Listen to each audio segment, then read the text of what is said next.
مقام د وحی کې ورته عبد وایي. فاوحا الى عبده ما اوحا، وحی وکړه بنده د الله ته چې وحی ورته کړې وه. دارنګې مقام د اسراء کې ورته عبد وایي. اوچت مقام ته بوتلی او په عبدیت یادوي. سوره بني اسرائیل اول.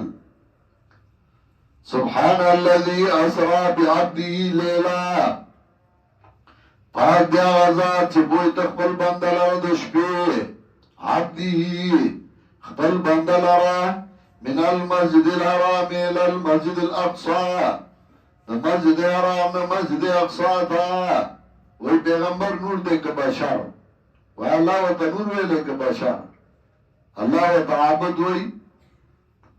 وی حاضر ناظر دی. یره عقل والی شوی دی، د مشرک عقل والی شوی. وی تا خو نحوه ویلی ده کنه.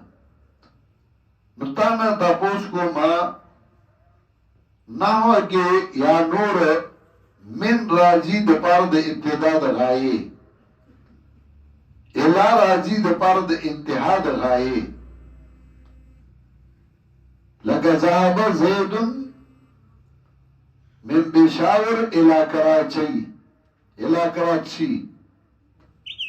لاړ زید د پېښور نه کراچۍ ته. من پېښور نو ابتدا د سفر شروع شو د پېښور نه. الى کراچی نو الى راغ انتها د سفر الته ورسید. نو سمانا د پېښور نه لا شروع شو روان شو.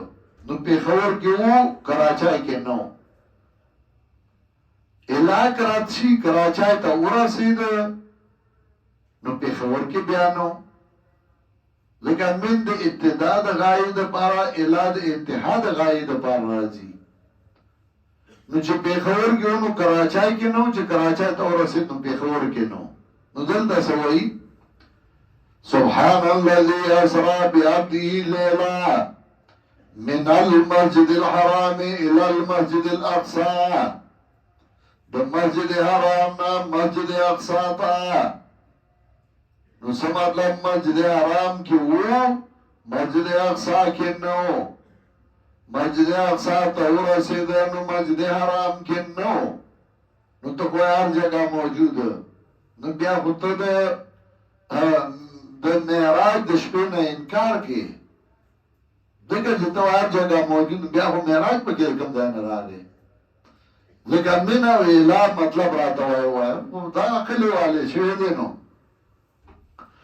سبحان الذي اسرا بعبده ليلا من المسجد الحرام الى المسجد الاقصى. دارنګه مقام د دعوت کې ورته عبد وایي.